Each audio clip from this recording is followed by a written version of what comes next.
Hello students, I am Dr. Aritra Acharya, Assistant Professor of Electronics and Communication Department, Kujmer Government Engineering College, West Bengal. And today I am going to start the classes of Signals and Systems.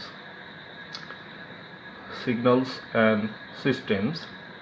It is actually a very important and foundation subject for the first semester classes. First of all, let me give you some reference books. That means what are the books you should follow in order to have good and adequate in-depth knowledge about this subject. First of all, you should use the textbook of A. Nagurkani.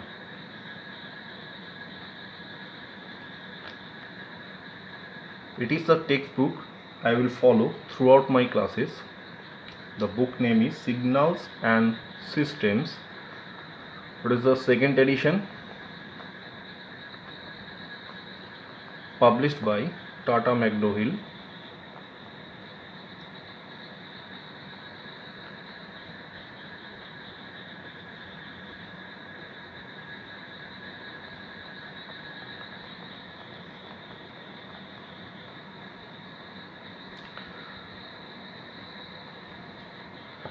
It is the main primary textbook you can follow, and some reference books are also there. Some of those are number 2, D.P. Lathi. The book name is Signal Processing and Linear Systems.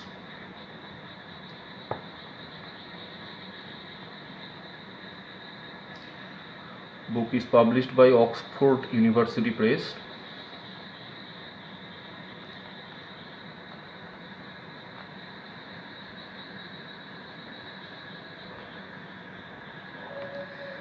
And the third book is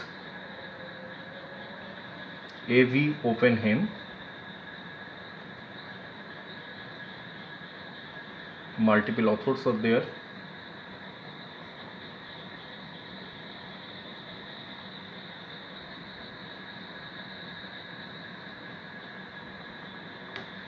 The book name is Signals and Systems.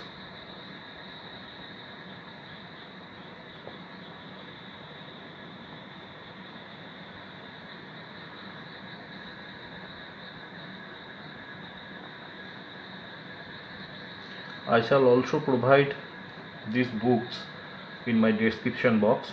Please follow those description box. Now I am going to start the subject.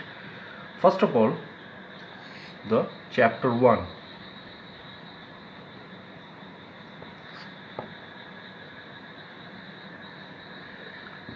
The name of the chapter is The Introduction to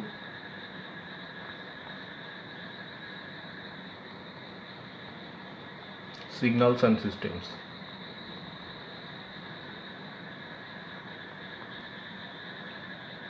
Now, what is signal? Let me define the signal first. Any physical phenomena that conveys or carries some information can be called the signals. That means any physical phenomena means it may be some physical energy.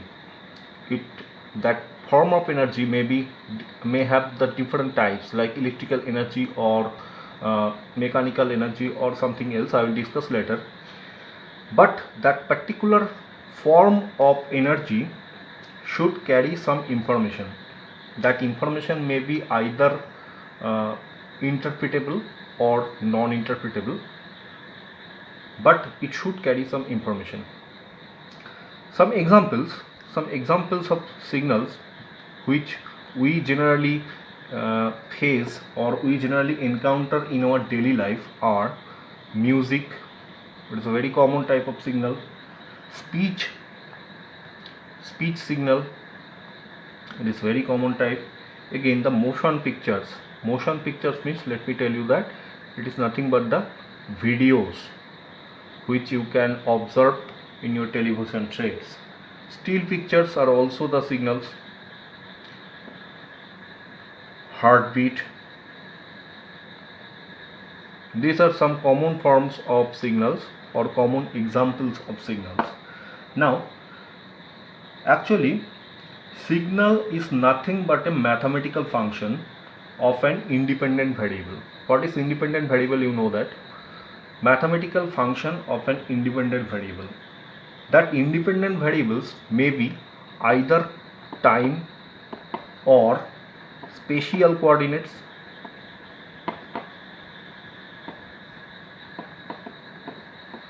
or intensity of color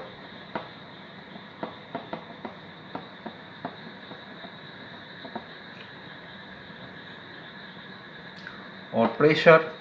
These are the examples of the independent variable. Temperature, etc. These are all some examples of the independent variables.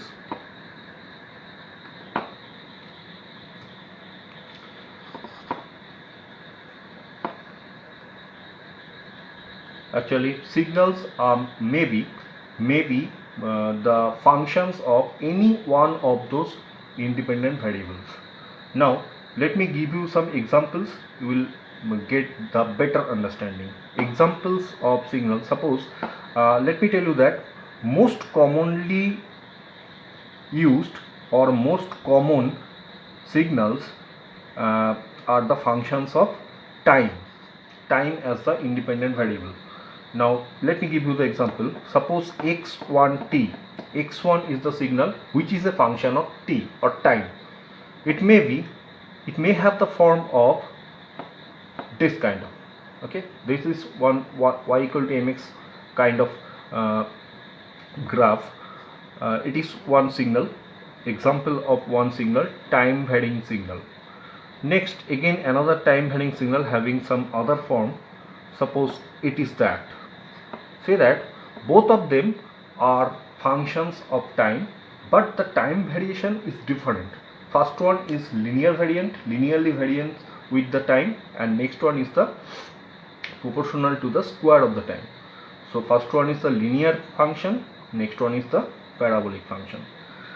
Another very important example is like this: x p comma q. That means this x is a signal or function which is a function of two independent variables. One is p, another is q. It may have some arbitrary form like this. Okay, first two signals have a single independent variable. That's why these are the one-dimensional signal. These are technically called the one-dimensional signal because it has only one independent variable. The next signal, the equation number 3 represents a signal which has two independent variables. These are called the multi-dimensional signals, okay, or two-dimensional signals. Specifically, this is the two-dimensional signal. If the number of independent variables is more than 2, those are called like three-dimensional, four-dimensional signals. Those are called the in general way, those are called the multi-dimensional signals. So specifically, you can say that signal is a physical quantity that varies with one or more independent variables. Okay, so it is very simple definition of the signal. Next, we have to understand two very important parameters, or you can say two very important descriptions about the signal. First one is the amplitude of the signal. Amplitude, what is the amplitude of the signal? Now, and next, let me tell you that what is the waveform associated with a signal. First, let me tell you what is the waveform. Plot or sketch of the amplitude of a signal as a function of independent variable is called the waveform. And what is amplitude? Amplitude means value of a signal at any specified value of the independent variable. Okay, let me repeat. First, amplitude, value of a signal at any specified value of the independent variable. So let me sketch a signal. Suppose I am assigning this particular signal for our example.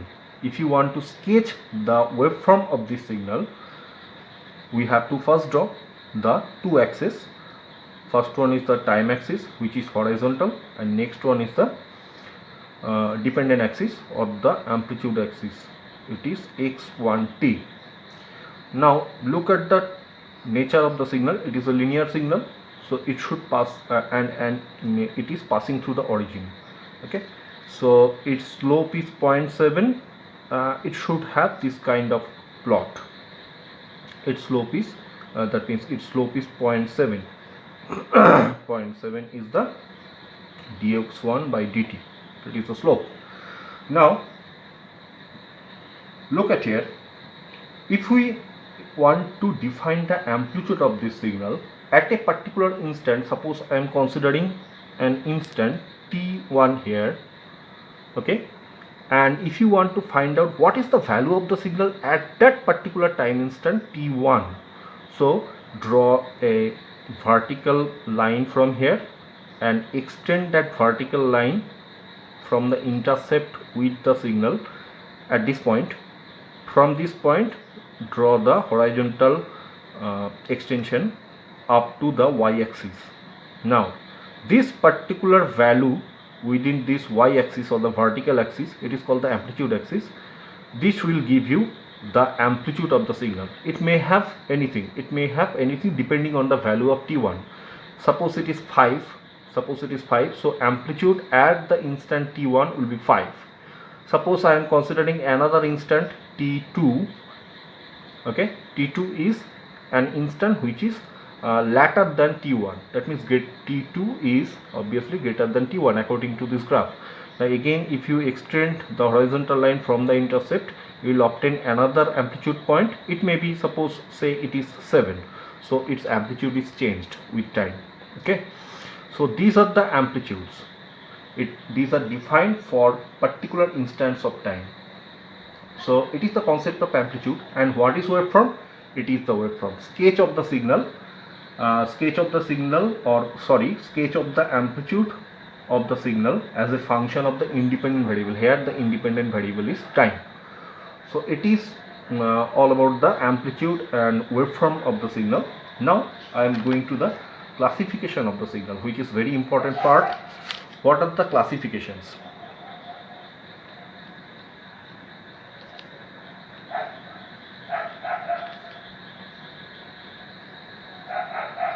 Now classifications can be done for a signal. Classifications can be done in different ways. 4 ways are there. I will discuss all those 4 ways. How can we classify the signals? First one, A. First, let me classify the signals depending on the number of sources for the signal. Depending on number of sources from which signal will be generated. Under this classification, 2 types of signals are there. One is called one channel signal. Next is called the multi-channel signals.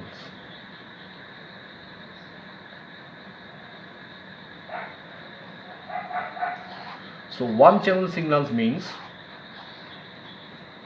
it is very simple to understand that one channel signal means signal which is generated from a single source or sensor.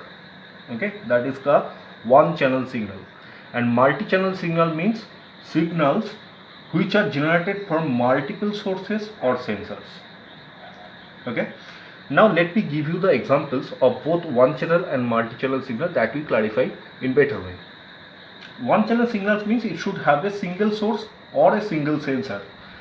Examples are record of room temperature with respect to time. Okay, record of room temperature with respect to time. Suppose we are using a thermometer as a sensor and we are taking the reading of the thermometer one after another after a particular interval of time. Suppose I am taking the taking the reading at t equal to 0 second. After that again I am taking the reading at t equal to 15 seconds, 30 seconds, 45 seconds, 60 seconds. In this way we are taking the readings of the thermometer at different instants of time. They may be equispaced instants, and we are plotting the graph. Okay, we are plotting the graph that will give you temperature versus time plot, and that is nothing but a signal. And since we are getting the readings from a single sensor, that is the thermometer, that's why it is a one channel signal, single channel signal. More examples are audio output of a mono speaker. Mono speaker means a single output sensor, that is the speaker is there. If you play a music there, it will give you a single source of the music signal, and that will be as a one channel signal again. So these are the two examples, and some examples of the multi-channel signals. Now multi-channel signals means two audio output of two stereotype speakers. Suppose two speakers are there and both are the stereotypes. If audio output is played there, then it is coming from two different sources. That's why these are the two channel signals, or specifically these are the in general way they are the multi-channel signals. Some other examples, record of ECG at 8 different places in a human body. Okay, generally electrocardiogram or ECG, which is a very important for the medical purpose, very important diagnosis tool, ECG, electrocardiogram, which are taken from different parts of body. Generally 8 parts of the body is used to take out the ECG signal, and 8 different signals are plotted with time in 8 different graphs. Okay, and those signals are taken from the different parts, 8 parts of the body, by using some pressure sensors. Okay, so 8 sources are there, so that's why those are called the 8 channel signal or the multiple channel signal. Obviously it is, because it is general sense, these are the multi-channel signals. So this is the first type of classification, number of sources. By seeing the number of sources, if it is one, it is the one channel signal. If it is multiple, that means more than one, those are called the multi-channel signals. Next classification, it is depending on the number of independent variables. Depending on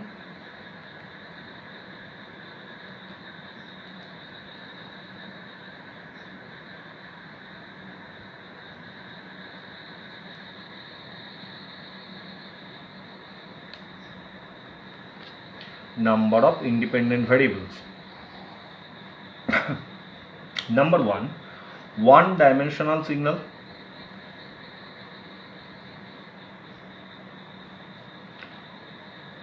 One dimensional signals. Number 2 is the multi-dimensional signals. Now let me first give you some examples as well as the definition of one-dimensional signals. If the signal is a function of a single independent variable, then it is called the one-dimensional signal. That means any signal function of time, which is a function of time, may be regarded as the one-dimensional signal. Like the examples here, examples 1 and 2, these two are the one-dimensional signals. And conversely, you can say that multi-dimensional signal means which is a function of multiple number of independent variables, like 2 independent variables, 3 independent variables, 4 independent variables. Those are the multi-dimensional signals. Now let me give you the examples of one-dimensional signals. Suppose music, speech, heartbeat, all of those are one-dimensional signal as a function of time. Okay, these are only having one amplitude varying with time only. That means time is the single independent variable here. That's why these are called the one-dimensional signals. The multi-dimensional signals, what are the examples? Multi-dimensional signals, suppose digital photograph. Okay, digital photograph has intensity as the function, and intensity, suppose it is b, it can be a function of x, y. X, y are the coordinates. That means if it is the x, it is the y to coordinates. You have different pixels there in the digital image, and each pixels have different positions. Suppose it is x1, x2, x1, y1. This pixel have x2, y2. In this way, all these pixels have unique positions as per the coordinates of those. Okay, and each pixels have some unique intensity, color intensity or grayscale intensity, whatever. If it is the monochromatic image, then it will be the grayscale intensity. If it is the color image, it may have the three different color intensities: red, green and blue. Now I am supposing it is monochromatic and it has only single intensity. This intensity is regarded as b, as the function of signal, which is a function of two coordinates, x and y. So it is nothing but a two-dimensional signal, or general way it is a multi-dimensional signal. Just think about now motion pictures. Motion pictures means different images are actually moving. Those are called the frames. Frames are moving with a constant speed, and it should be that constant speed should be certainly suppose 25 frames per second or more than it. Okay, which will generate the video signals or motion pictures. Now motion pictures obviously and these are nothing but the digital images obviously. So it should have the intensity levels which are functions of coordinates, but those pictures are not still pictures. Okay, those are changing with time. Okay, one after another frames are actually changing. That's why those are called the motion pictures. So those are functions of time also.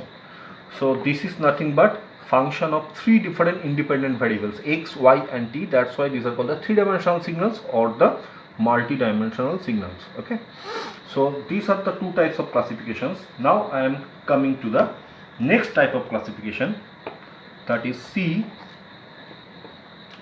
depending on whether the independent variable is continuous or discrete. That means depending on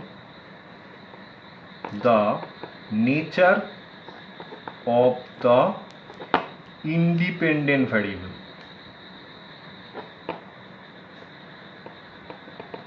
Okay, independent variable may be time, which is the most commonly used in case of the signals. So time signals may have are of generally two types. First one, continuous time signal. Okay, continuous time signal. What is the continuous time signal? Those are also abbreviated as the CT signal. Remember that CT means continuous time. Now what is continuous time signal? Signal which is defined for all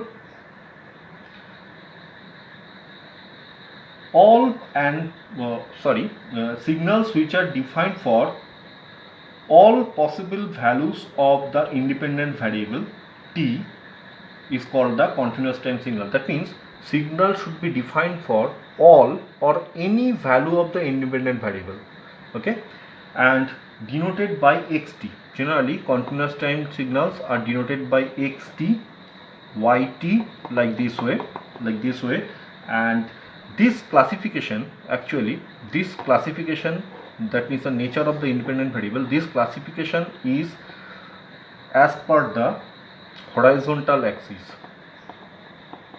That means when we are classifying the signal in this way, then we are only talking about the horizontal axis of the time axis. Okay, let me give you one example of continuous time signal, then you will understand how we can define or what is actually the continuous time signal is.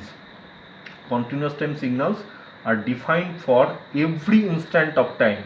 That means if xt is a continuous time signal, then xt should be continuous for all t belongs to the continuous domain. That means if the continuous domain is starting from minus infinity to plus infinity, infinite number of time instants are possible within minus infinity to plus infinity. For all those cases, the signal should be well defined. That is the main criteria of continuous time signal. Okay, let me give you one example. Suppose you have a signal, t is the time axis, xt is the amplitude axis. Now see that time axis is t, that means it is the horizontal axis, and specifically in this classification we are defining or we are classifying the signals along the horizontal axis. So if the horizontal axis is continuous, that means signal is defined for all the possible values of time, then these are called the continuous time signal. That may be, suppose it is a continuous time signal. Okay, it is starting at t equal to minus t1 and ending at, suppose, some instant at t2. So from t belongs to minus t1 to t2, within this interval the signal is defined for all possible time instants. Whatever you subdivide the time instant into smaller and smaller intervals, you will get the value of the signal. All those values are possible. Okay, so these are the continuous time signal. Now I am going to the next type of signal within this classification, that is the discrete time signal.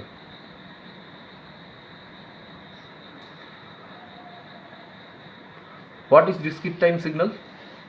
Now these are also abbreviated as the DT signals. Okay, discrete time signals. Discrete time signals are the signals which is defined, signal which is defined only for discrete instance of the independent variable or time. Okay, that means unlike the continuous time signal, for this case signals will be defined for only predetermined time instants, not all time instants, but some predetermined time instants it will be defined. Okay, for this case, since it is the time signals, so independent variable should be time, but we should not use here t as the time variable, because t is always used for the continuous time signals. Okay, now discrete time signals, equivalently for t we should use n as the time index. Okay, it is called the time index, and this time index should be belong to any integer within the minus infinity to plus infinity, this particular range. Okay, so minus 2, minus 3, minus 4, etc. in the minus side, and 0, 1, 2, 3, 4 in the positive side of the time. These are the time instants for which the signal will be defined. In between 1 and 2 there will be no definition of the signal. In between 2 and 3 there will be no definition. Okay, but it will be defined at those particular time instants, 1, 2, 3, 4, etc. Let me give you the pictorial view. Suppose one signal is there. Since here we are using the time index as the time variable, so the signal may be defined as the, or denoted as the xn here. So xn is the amplitude axis, and n, which is the horizontal axis, is the time axis actually. So let me first divide the time axis in between different discrete intervals like this way.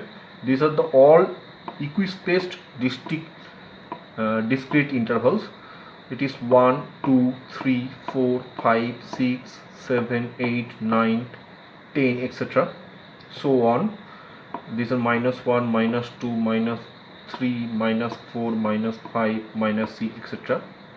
Now let me define the signal. Okay, suppose at minus 6 signal has this value, minus 5 signal has this value, minus 4 this value, minus 3 this value, minus 2 this value, minus 1 this value, 0 it has this value, 1 it has this value, 2 it has this value. In this way at this particular predefined instance signal has some amplitudes, and those amplitudes are defined actually, but in between two predefined instance, this particular region signal, within this particular region signal is not defined.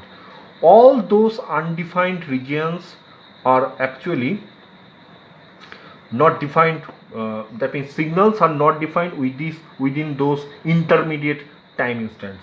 Okay, signal is defined for only this integer time instance. So this is the discrete time signals. And remember that, again I am saying, this type of classifications are done keeping in mind only the horizontal axis. In simple way you can say, if the horizontal axis or the independent variable is continuous, then that signal is called the continuous time signal, and if the horizontal axis or independent variable is discrete, then the signal is called the discrete time signal. Okay, this is one specific type of classification. And the last type of classification is the depending on the nature of the dependent variable.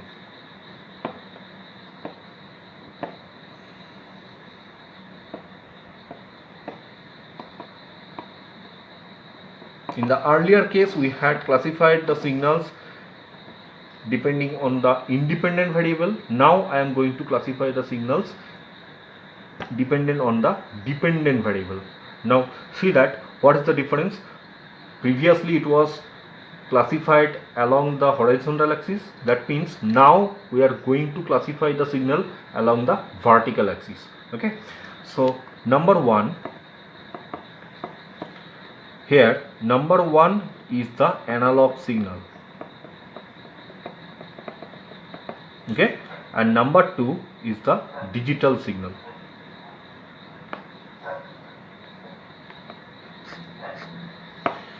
Whenever let me tell you first, whenever we are talking about a signal in which the amplitude axis or the vertical axis is continuous, then those signals are called the analog signals. Simple. And if the vertical axis or the amplitude axis is discrete, then those are called the digital signals. Let me give you the examples by means of the plots. Let me before that let me define the analog signal.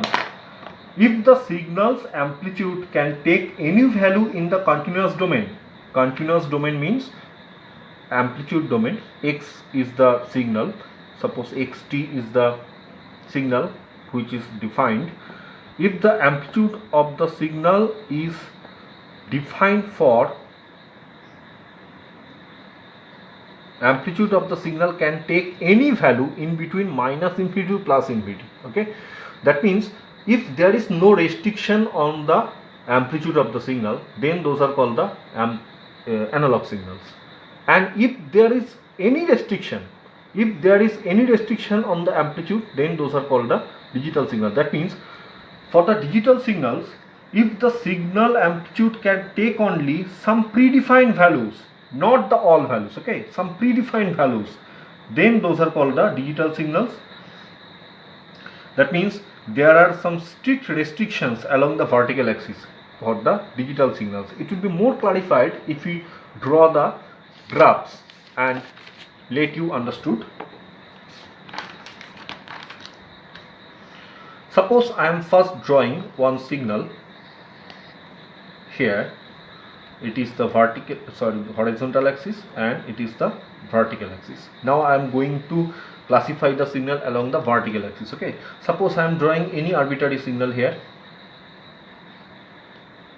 from this instant to this instant. It is t1, it is t2. Okay, now see that if you check each and every instant in between minus t1 to t2, then you can find that there is no restriction on the values of the signal. That means signal is taking any value at any instance. Okay, so there is no restriction on the amplitudes. That means amplitude can take any value within this continuous domain. So this is called the analog signals. And now if you look at the example of digital signal, you will understand what is the restriction on the amplitude. Suppose I am drawing one signal, suppose xt again. Suppose this signal is this kind of signal.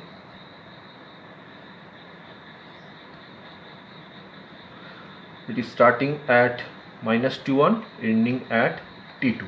Okay. Now suppose this amplitude is 5, this one is minus 5, and here it is 0. So now look at here. Look at each and every instant in between the starting point and ending point, that means minus T1 to T2. Suppose we are checking each and every instant. Suppose from this point to this point, signal's value is only 5. From this instant to this instant, signal value is minus 5. Again from this instant to this instant, its value is 5. Okay. From this instant to this instant, its value is 0. From here to here, its value is 5. That means how many amplitudes are taken by this signal? How many amplitudes? It can take either 5, minus 5, or 5 or 0. Okay. So actually this signal is taking only these 3 possible values, not all possible values. Okay. So this is actually 3 valued signals, okay, or 3 array signal. This is the digital signal. This is one example of digital signal, because here there is a restriction on the vertical axis of the amplitude. Only 3 values can be taken by the signal, not any other value can be taken by the signal. That's why this signal is digital signal, and for this signal it can take any value in the continuous domain. So that's why this signal is the analog signal. Okay.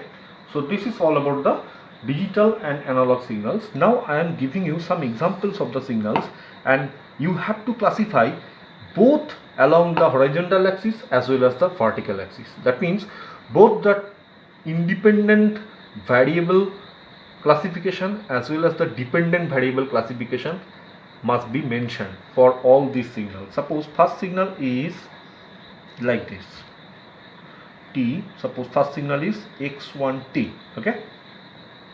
Suppose this signal is any arbitrary, this kind of signal, number 1. Next signal is like this, suppose x2 n, suppose. Okay, it is the n. By seeing the n, you can already have the knowledge what is n. It is the time index. It is used only for the discrete time signals. Okay.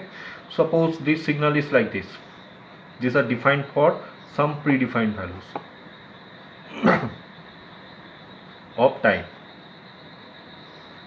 Okay.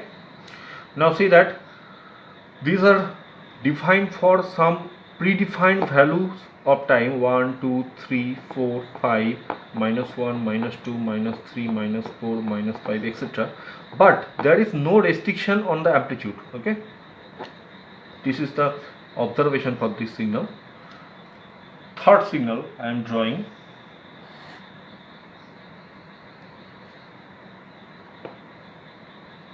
Suppose again this xt. I am drawing like this. Suppose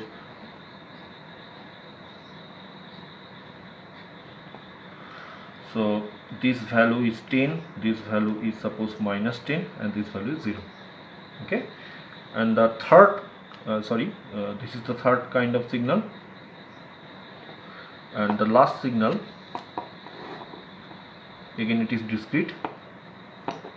It is x3, it is x4 n. Okay. So suppose it is defined like this way.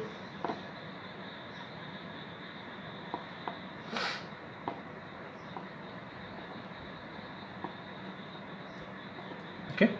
You can write the time indexes 1, 2, 3, 4 in this way, minus 1, minus 2, minus 3 in this way. Okay.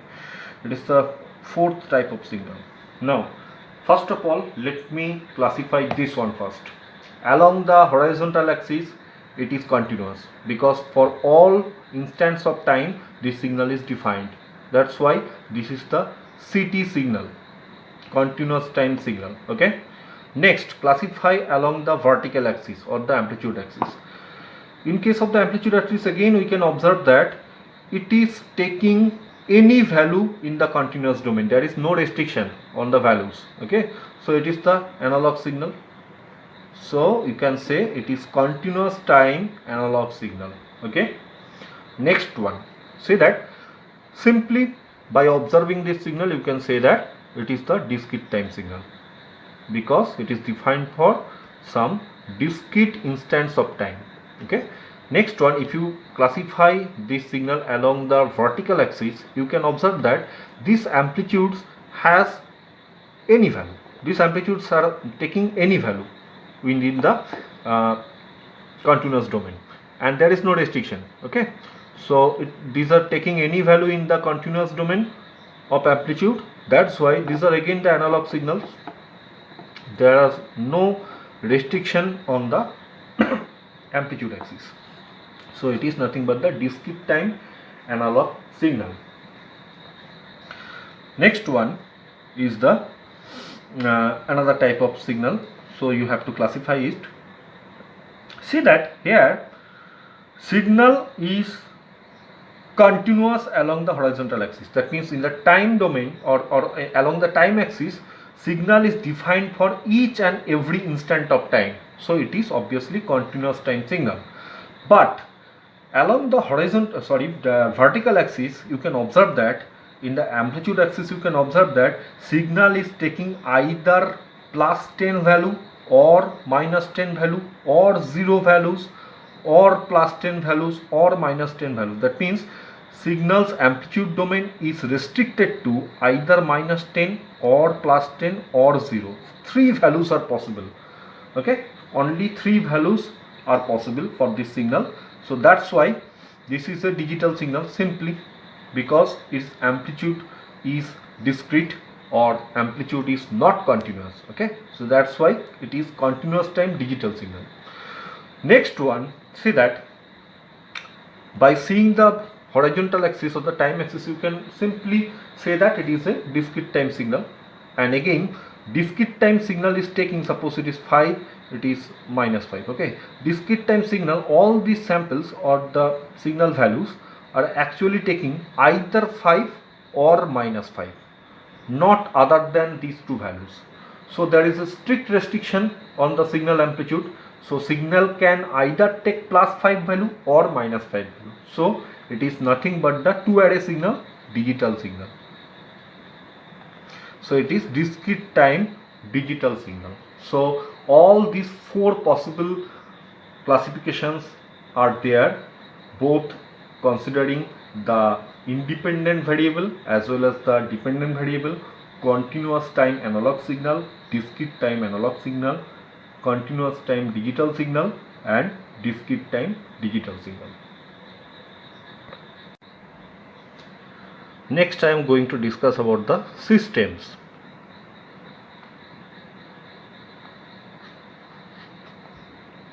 Now, any process that exhibits cause and effect relation is called the system.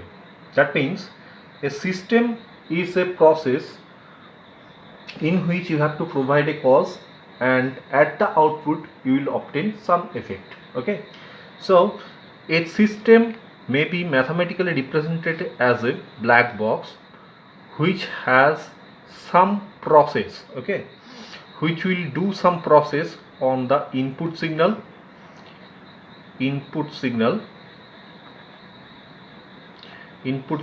is also called excitation. Okay, and if you provide input signal at the input of the system, at the output you will obtain some output signal. And output signal is also known as the response. So that means if you provide excitation at the input of any system, at the output you will obtain response. Or if you provide the input signal, any input signal at the input of a system, then at the output you will obtain a specified output signal depending on the type of the system. Okay, you can represent output signal will be some system operation on the input signal. Okay, and this particular operation is called the system operator. It is a simple definition of any system. Now it will be more clarified if we go to the classification of the systems. First of all, classification.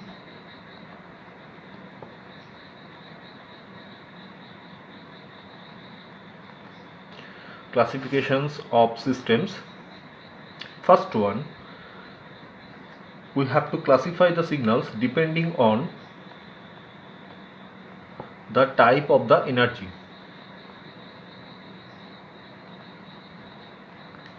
Type of energy means the type of the signal's energy on which system is operating.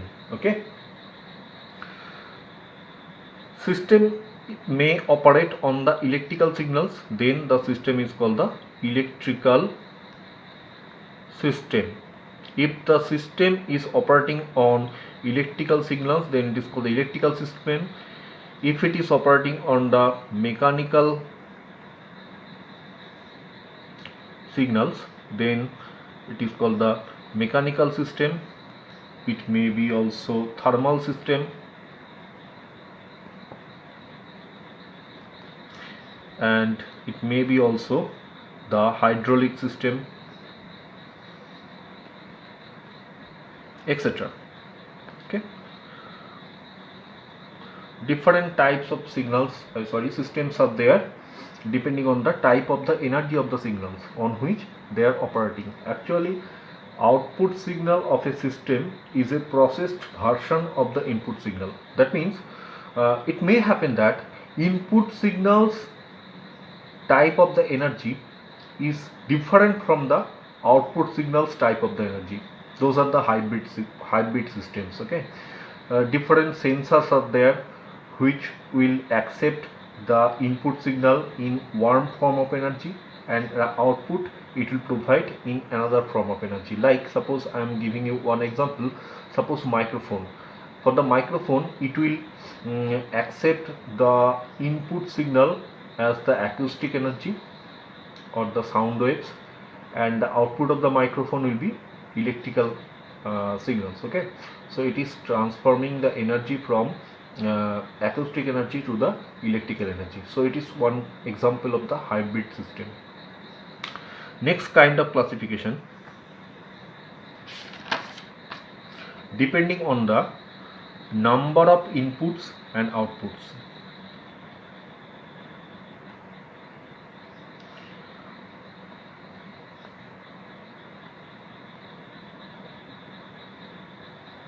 Okay, so this classification is very simple to understand. For a system, if the system is made such a way that it can accept only one signal as input and only it will provide one signal as the output, then it is called the single input single output system, or SISO system, which is abbreviated like this. Next one, single input multiple output. Okay, it can accept a single signal as input, but it can provide multiple number of signals as the output. Third one is the multiple input single output. For this case, like it can accept more than one input signals as the input, and it will provide a single output. And fourth kind of classification is the MIMO. Okay, so that means it can accept more than one signals as the input, and it will provide more than one signals at the output. So these are the different classifications of the systems depending on the number of inputs and outputs. Okay, so these are the basic classifications. Now I am moving to the next type of classification, which is very important. It is depending on the type of the independent variable. On the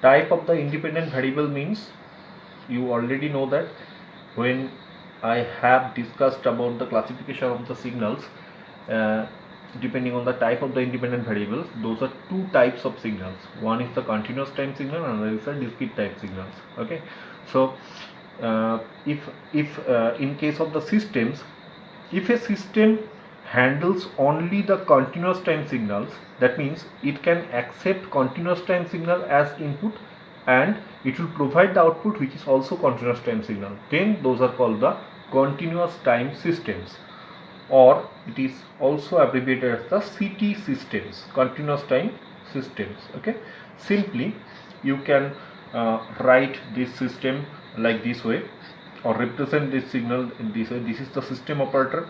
It will accept one input signal xt, it will provide one output signal yt. Okay, and yt will be the system operation on xt, and since both the input signal as well as the output signals are the continuous time signals, that's why this system can be considered as a continuous time system. Okay, now let me introduce one very important technical term, that is the linear time invariant or LTI systems. Now I am considering the continuous time system, that's why it is the LTI CT system. Now what is LTI system? LTI system means a system which will satisfy both linearity property as well as the time invariant property. Actually at this stage of time I will not spend much time by explaining what is linearity as well as what is time invariance. Okay, I will discuss those things in my later classes in detail, so you will understand what will be the linearity, what will be the what are the linearity, what are the time invariance, etc. So only remember at this stage now that if the system obeys both linearity as well as the time invariance property, then those systems are called the LTI or linear time invariant systems. If it is continuous time system, then it is called the LTI CT systems. Now input output relationship, that means relationship in between the response and the excitation, can be represented in case of the LTI CT systems by means of one constant coefficient differential equation having a general form like this: A0 nth order differentiation of the response, A1 n minus 1th order differentiation of y1 yt again, A2, A0, A1, A2 are the constant coefficients, and these are the nth order differentiation, n minus 1th order differentiation, n minus 2 order differentiation of yt, and so on, ending up to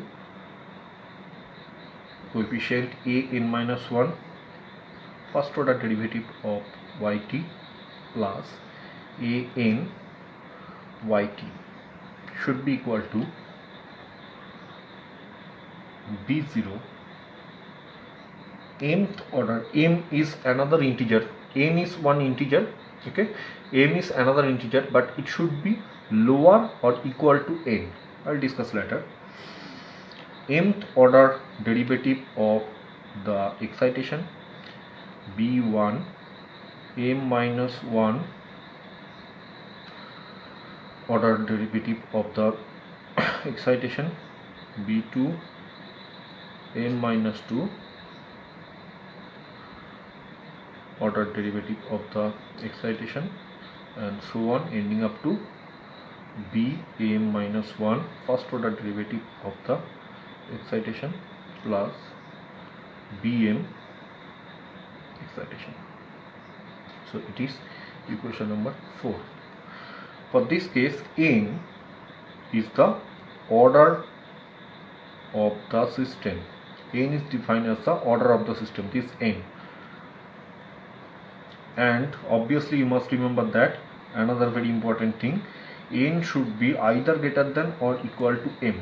That means the derivative order of the responses should be at least equal to the derivative order of the excitation, but it should be greater than. Okay, most of the cases it should be greater than. And another thing, the whole system is generally normalized with respect to a0. That means all the terms are divided by a0 in order to get this a0 equal to 1. So this is the criteria, and this particular differential equation is used, this kind of differential equations are used to define the excitation and response relationship, that means input output relationship of a LTI-CT system.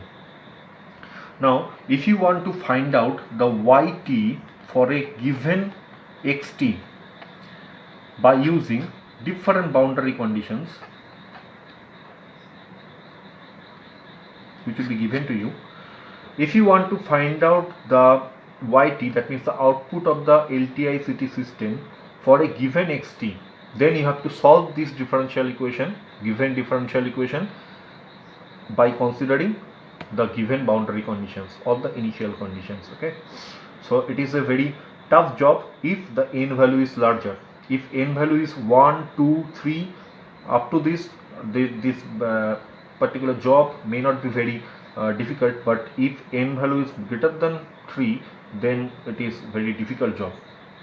Remember that in order to find out the response of an LTI-CT system for a given xt, you have to solve this kind of equation which will be given to you, and for a particular order of the system, by observing the differential equation you can have the knowledge of the order, because you can observe what is value of the n, and that is the highest value of the derivative of the response side.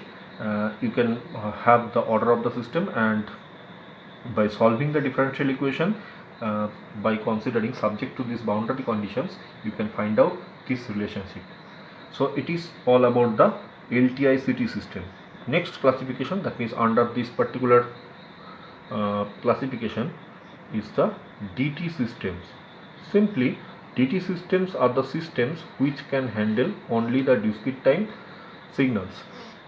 That means it will accept input as the discrete time signal, and at the output it will provide the another discrete time signal depending on the system operation. So you can write, or you can represent the DT systems like this way. It is the system operator.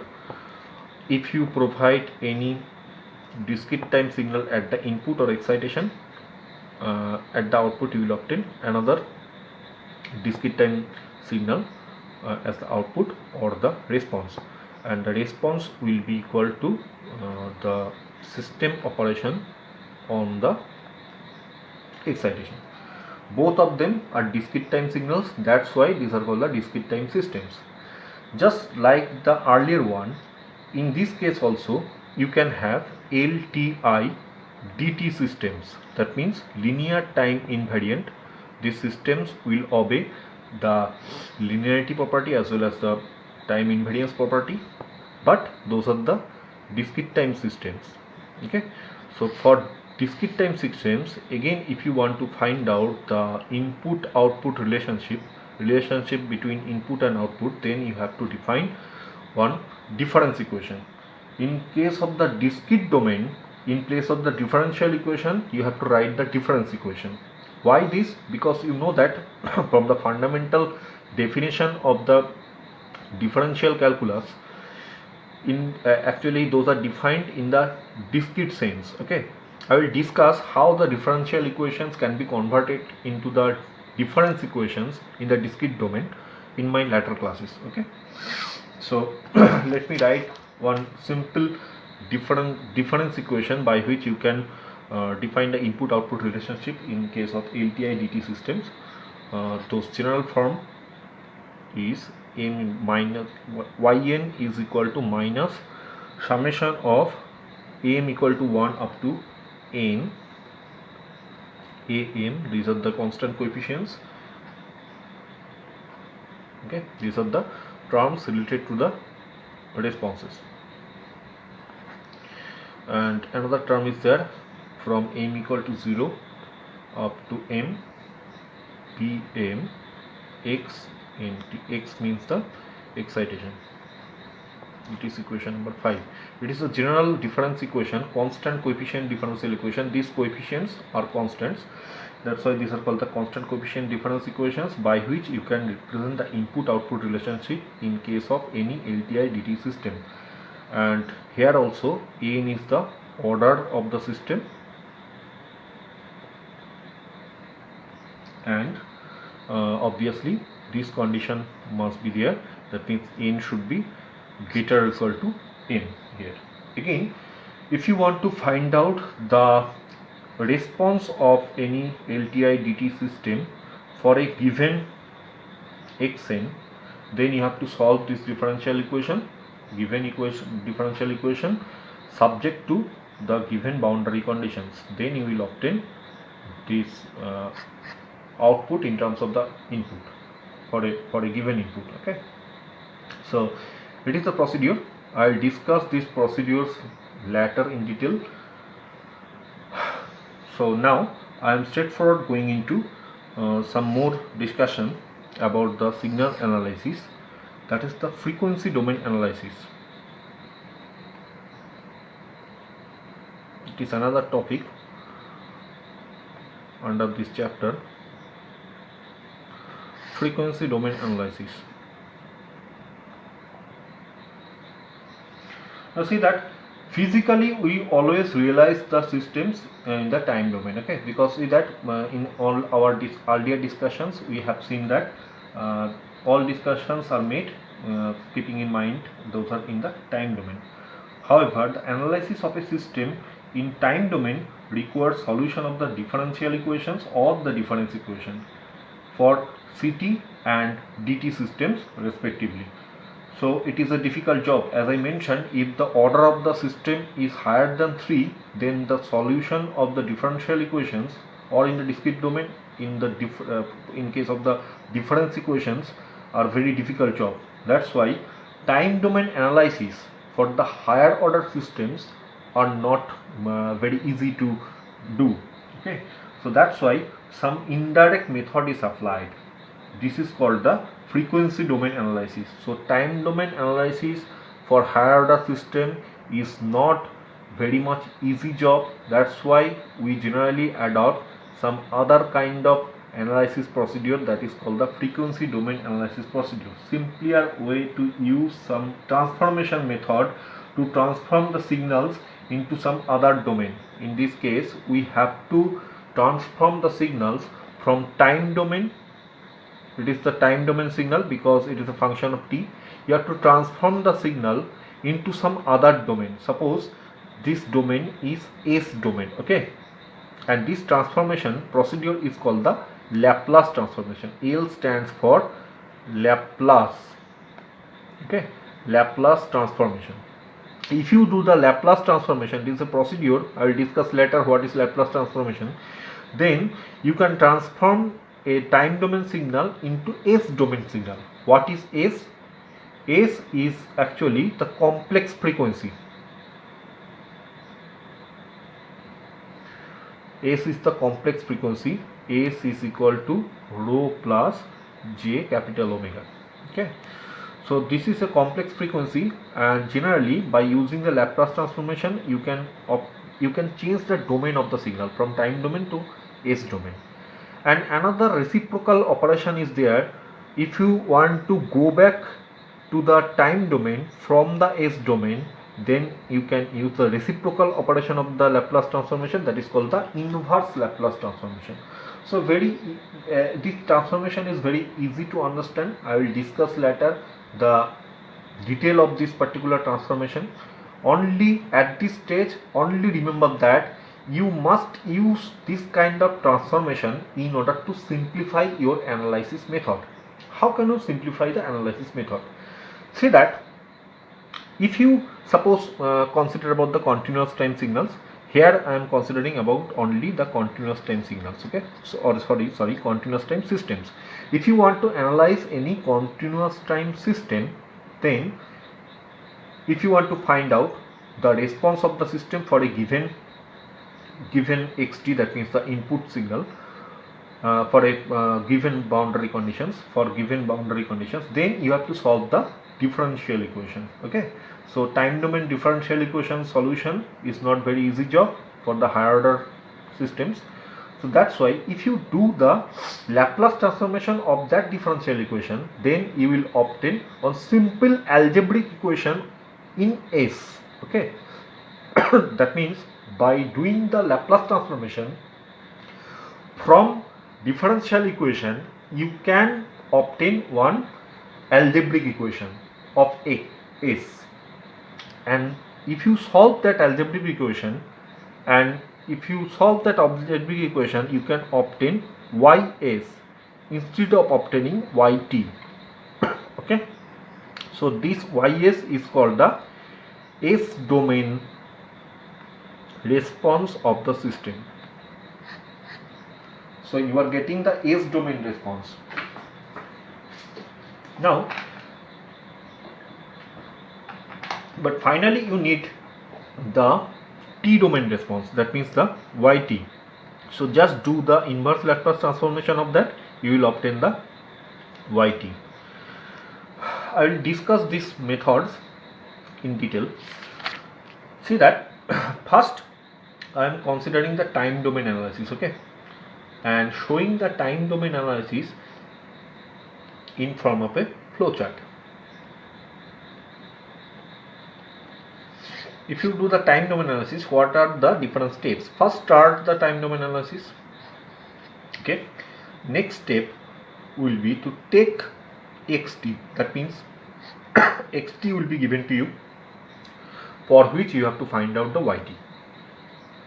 Now what you have to do, you have to solve the differential equation.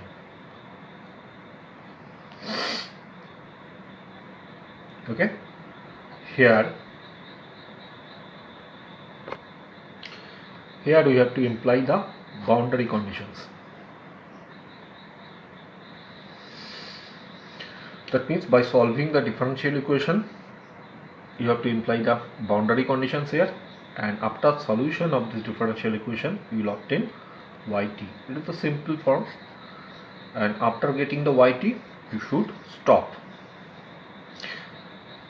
It is looking very simple, but thing is that as I mentioned, if the order of the system is very high, if it is greater than 4, then the solution of this differential equation analytically is very difficult. That's why this direct procedure is not very much convenient in handout analysis cases. Okay, so it is the direct procedure which is, or the direct method, it is difficult. So you have to use some indirect method, or the S domain analysis. Now I am going to discuss the S domain analysis in the flowchart form. For this case, again you have to start, take xt, for which you have to find out the yt, or response of the system.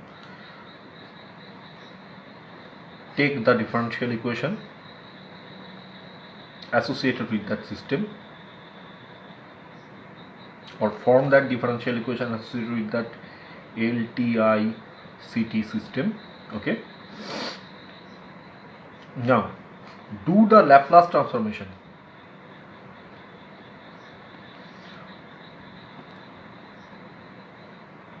Laplace transformation of this differential equation. Okay, here you can use the initial conditions which will be given to you.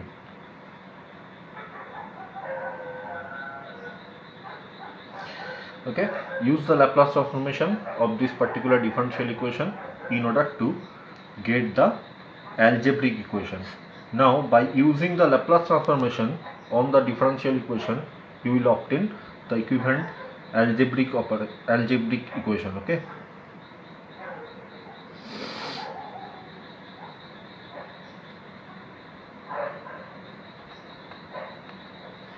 so this algebraic equation can be solved and solve it. Okay, after solving it you will obtain ys from here. That means by solving the algebraic equation in x you can obtain the ys, that is the s domain response of the system. So now do the inverse Laplace transform.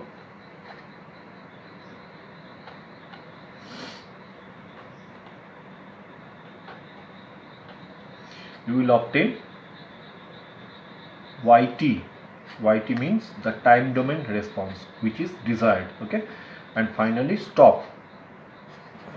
So see that this indirect process, it is the indirect process or indirect method. This indirect method involves much more steps as compared to the direct method, but it is much easier because you should not handle the differential equation here. You have to handle some very easier algebraic equation. Okay, some polynomial kind of algebraic equation here. So method will be much easier in order to get the S domain solution first. After that, by doing the inverse Laplace transformation, you will obtain the T domain response of the system, which is the final outcome of the analysis. So it is all about the continuous time, LTI CT systems, analysis procedure of the continuous time CT systems. Now I am going into the continuous time, LTI DT systems. What should be the analysis procedure? Again, you have to use the indirect procedure. Instead of using the S domain analysis or the Laplace transform, here you have to use another kind of transform, that is called the Z transform. Z transform is exclusively for the discrete time signals. Okay, S transform was for the continuous time signals and Z transform is for the discrete time signals.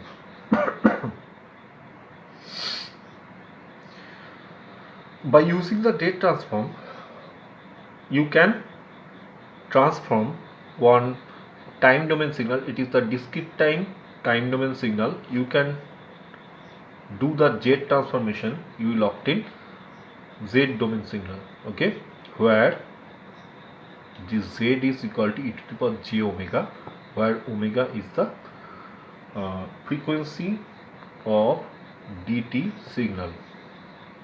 Okay, and again, if you want back the time domain signal from the Z domain signal, you can do the reciprocal operation, that is the inverse Z transform.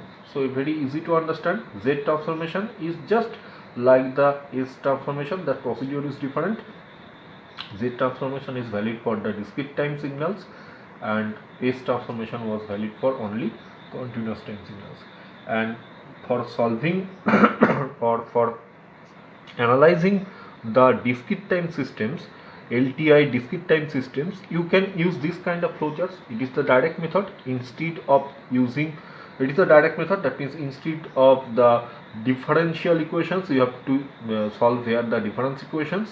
You will get originally you can get the yn for a given xn for a given boundary conditions. It is the direct procedure, but it will be difficult. But since for the higher order systems, it is very difficult to solve the difference equations also. Okay, that's why you have to use the Z domain analysis instead of using the Laplace transformation here you have to use the Z transformation, and you will obtain the Z domain solution of the Z domain response of the output, and by using the inverse Z transform you will get back the time domain output. Okay, so after that, by stopping, you will obtain the response of the system of the discrete time LTI systems. Okay, this is all about this class. One more thing I must say, there is one special case of Laplace transformation. In case of the Laplace transformation, you can transform from time domain to S domain or inverse. Okay, S was equal to rho plus j omega. It is the Laplace transformation. But if you have some special case uh, if you have A is equal to j omega only, that means it is purely imaginary and omega is the real frequency of the signal, then this kind of transformation is called the Fourier transformation. Fourier transformations are also used for the signal analysis instead of the Laplace transformation. Both Laplace transformation as well as the Fourier transformation will be taught in the later classes, and obviously Z transformation will also be discussed. Now it is all about for this class, and I will discuss the continuous time signals and systems in detail in my next class. Thank you.